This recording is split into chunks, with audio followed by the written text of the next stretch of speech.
এই আমাৰ গেটৰ মুখতে এইজোপা কৃষ্ণচূড়া কিমান ধুনীয়া হৈছে, ছাতিটোৰ নিচিনা হৈছে কৃষ্ণচূড়াজোপা,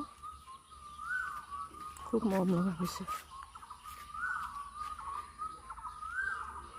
আৰু লগতে আছে কৃষ্ণচূড়াৰ লগতে আছে এজোপা অৰ্জুন গছ।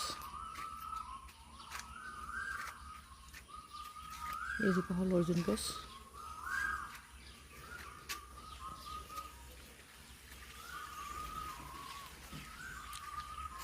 এইজোপা অৰ্জুন গছ আৰু এজোপা অৰ্জুন গছ, এজোপা সৰু হৈ আছে বাৰু, এইজোপা সৰু হৈ আছে আৰু লগতে আছে এজোপা কৃষ্ণচূড়া, আৰু লগতে এইটো হ'ল এটা শিৱ মন্দিৰ।